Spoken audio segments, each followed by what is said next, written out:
Jacob Hudson, who had always kept his distance from women, actually brought back a shirt printed with lipstick marks when he returned home from a business trip. After seeing that, I wisely handed him a divorce agreement. The 5 years of marriage should come to an end now. Edward was a man with an extremely strong sense of boundaries. Even after 5 years of marriage and sharing the same roof, he always kept a distance from me. He never put his personal items in my space. He never touched my things either. But on our 5th wedding anniversary, when he got back from his business trip, he did something rare. He asked me to help him unpack his suitcase. I thought he'd hidden a gift in there, planning to surprise me. But when I opened the suitcase, all I saw was a shirt stained with lipstick. I froze for a second. The lipstick on the shirt was a bright, bold rose red, a shade I'd never worn in my life. There was no doubt about it, Edward had cheated on me during that 1-month business trip.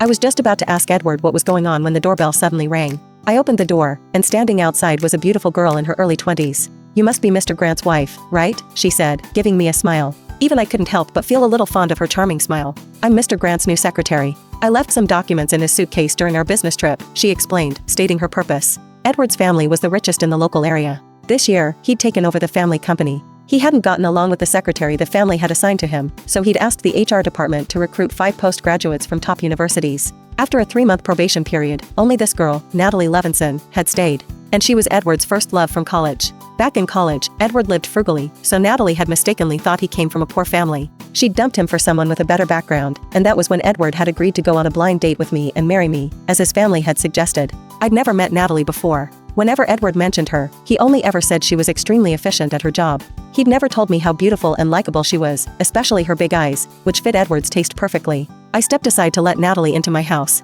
In the living room, Edward's suitcase hadn't been closed. Natalie spotted the lipstick-stained shirt the second she walked in, then feigned surprise. "I'm too late," she said. "You've already seen the shirt." She lifted a hand to cover her mouth, but left a tiny gap that was just wide enough for me to see the lipstick on her lips. It was the exact same shade as the stain on the shirt. "I was drunk at the cocktail party last night," Natalie explained, though her tone was as intimate as if she were describing a lover. "When Mr. Grant helped me back to the hotel, I accidentally got lipstick on his collar. I was packing his suitcase this morning and slipped this shirt in by mistake," she went on. "Mrs. Grant, I know I traveled with Mr. Grant for the entire month, but it was all for work. I hope this shirt didn't make you misunderstand." Obviously, Natalie hadn't come to pick up documents. She'd come to piss me off. But her tactic was so clumsy, it didn't stir a single emotion in me. I smiled calmly at her. "Ms. Levinson, you're here too early. I haven't even had a chance to misunderstand yet." "Misunderstand what?"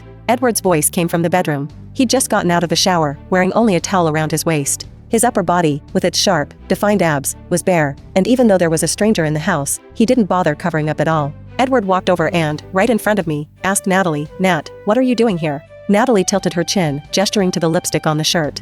"I was afraid your wife might misunderstand the lipstick on your shirt, so I came to explain. But it looks like I worried for nothing." She turned to me. "Mrs. Grant, I've heard you come from an educated family, and that you're gentle, generous, and understanding. No wonder Mr. Grant is so devoted to you." She smiled softly, but her words were laced with obvious malice. Edward, though, didn't react, not to defend me, nor to stop Natalie. He just said calmly, "Charlotte's always been sensible." Natalie gave me a meaningful look. "As long as there's no misunderstanding, that's all that matters. I'll leave now. I won't disturb your time alone." The second she was gone, the smile faded from my face. "Edward," I said, "you never told me Natalie was with you on this business trip."